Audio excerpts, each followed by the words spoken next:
You are listening to the Business Talk podcast. I am your host Deepak from India. We are honored to welcome Dr. Danit Ein-Gar, Professor of Marketing at the Kohler School of Management, Tel Aviv University, Israel, as our distinguished guest on today's podcast. Professor Danit also serves as the head of the school's Miriam and George Factor Entrepreneurial Center at the Kohler School of Management.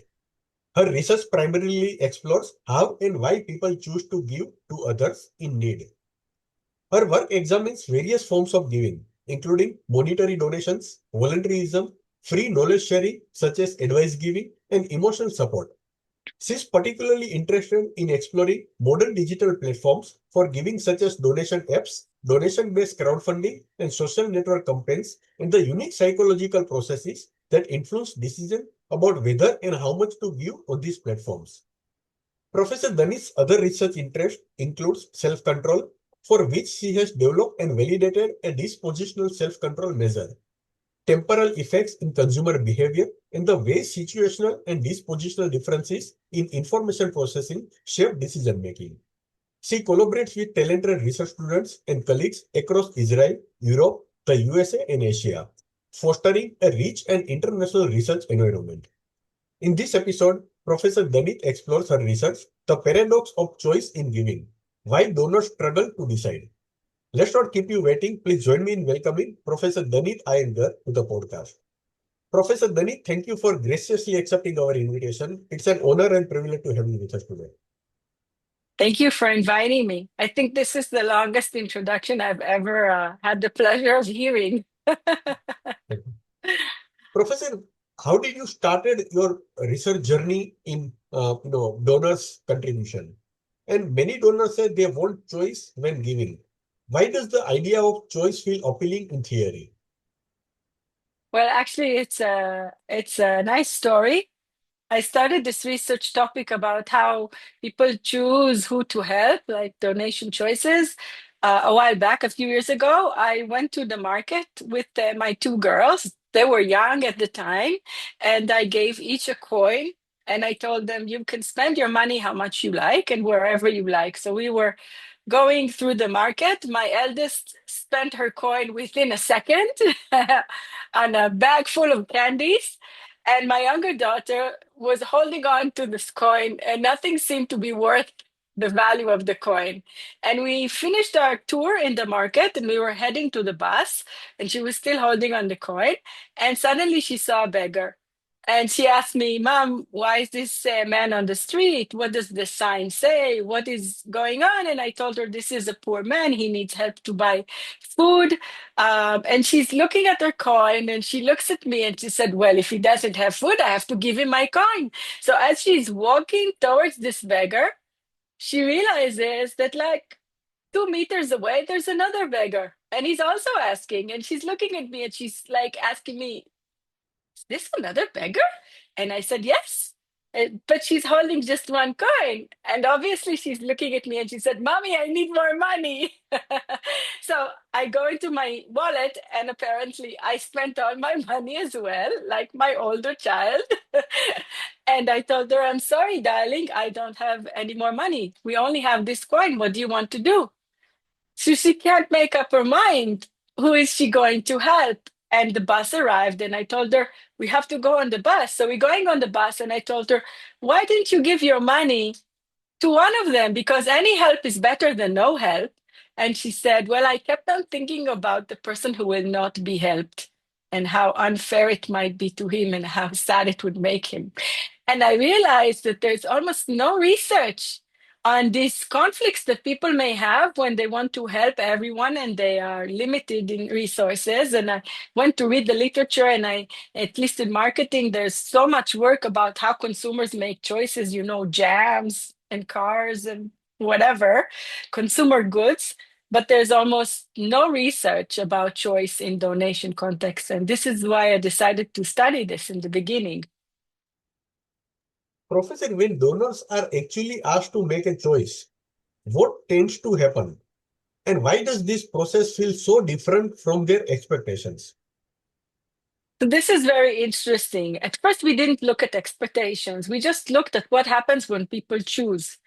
And then in later project, we realized that, well, actually no one asks donors if they want to choose. We all assume that they want this, autonomy. And when you look at crowdfunding platforms and, international organizations like World Vision, and they have these campaigns, sponsor a child, they also give donors the option to choose the child they want to donate to under the assumption that this is what donors want, right?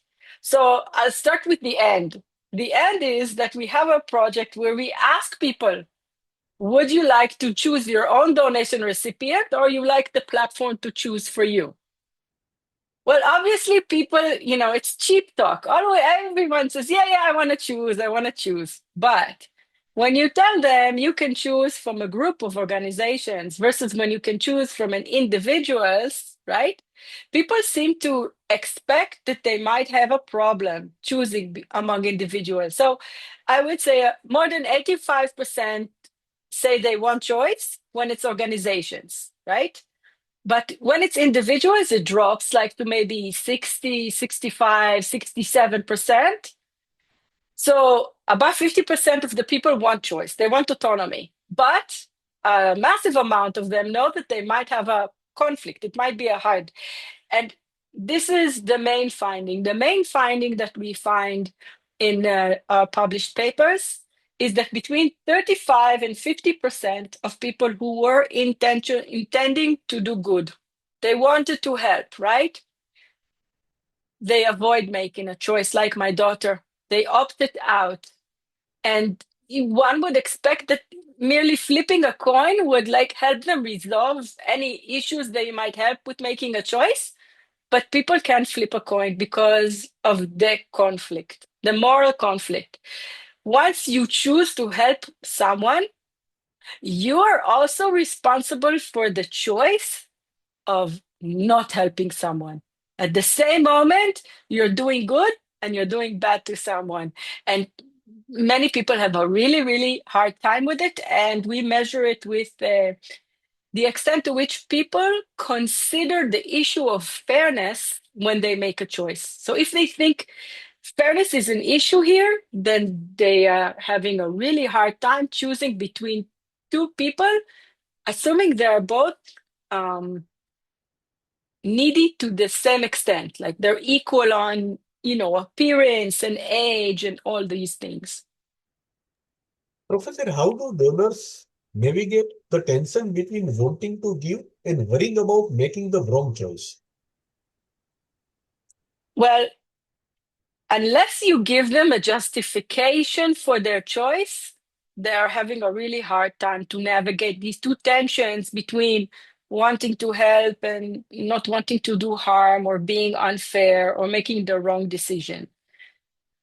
And so we find in our studies that if you give them even like really meaningless peripheral justification clues, they will cling onto them just to justify the choice and kind of, feel good about their decision.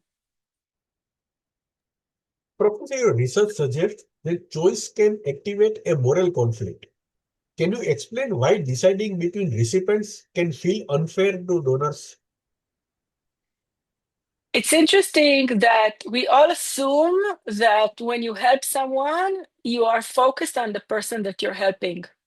But our studies show that when you kind of highlight the fact that there are other people who will not be helped, then many people focus on the people who are not being helped. And there's also other research that is not only ours, showing that just thinking about people who are not being helped um, jeopardizes this sense of warm glow that people experience when they do good. And in our situation, we actually, when you see two girls and they both need help with food or supply for school, then a lot of the thought is not how good I'm going to feel about helping this girl. It's about how bad I'm going to feel because I didn't help the other girl. Professor, you mentioned that donors look for justification cues when making decisions. Can you give examples of what count as a justification cue?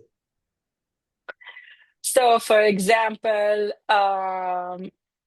we have a study where we show that gender, even if it's not related to the neediness issue, it can serve as a justification cue. So, for example, say I show you two kids, they're both going to the same school and they both are entering the same first grade class.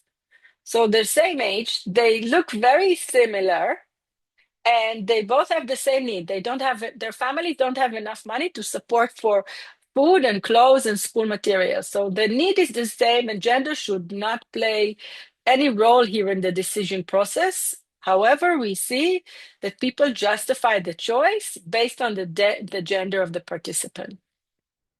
Professor, are there other psychological mechanisms beyond justification cues that donors use to ease with discomfort of choosing? That's a good question. Other justification cues. I would assume that justification cues, which we did not test, but we can see them all the time. And I use them as justification cues in the sense that they're not related to the neediness of the person, right? So it's just to excuse my decision. They're related to age. So the younger the child, the more he seems helpless. So the more I want to help them. But then if you counterbalance that with the neediness, then it's just a justification cue.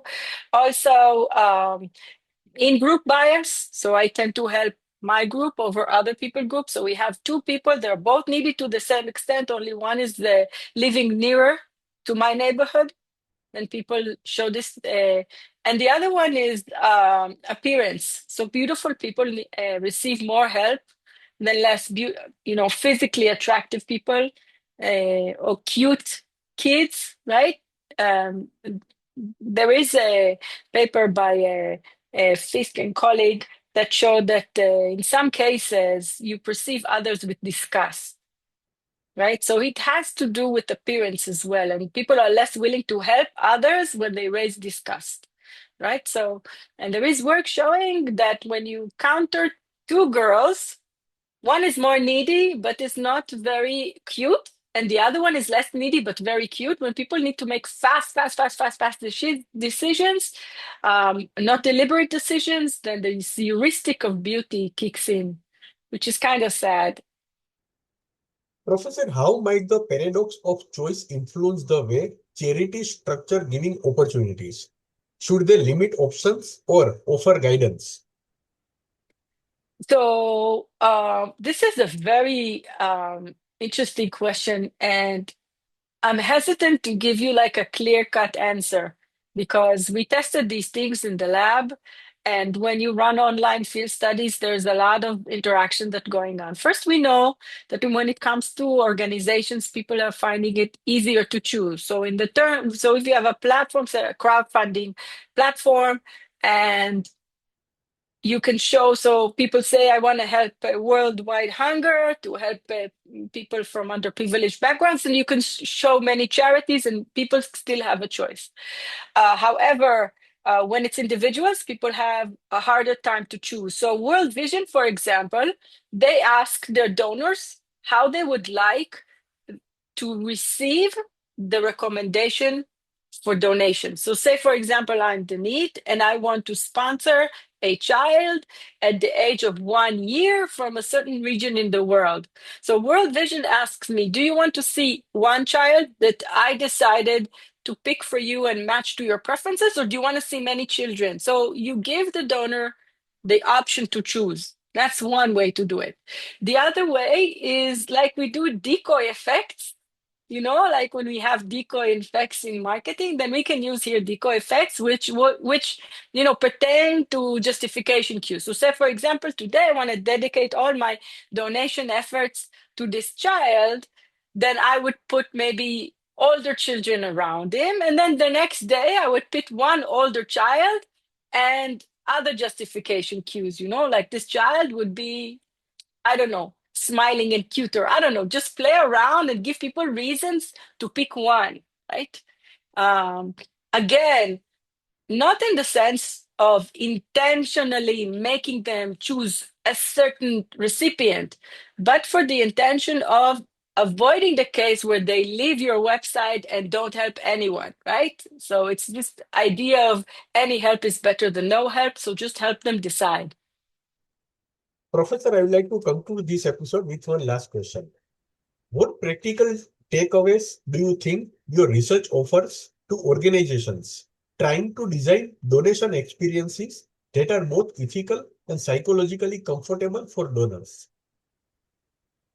I think it's important to acknowledge the fact that people who want to do good also want to avoid doing bad, and they have to feel good about what they're doing, right? About their decisions. So, not highlighting what you're not helping and highlighting where you are helping.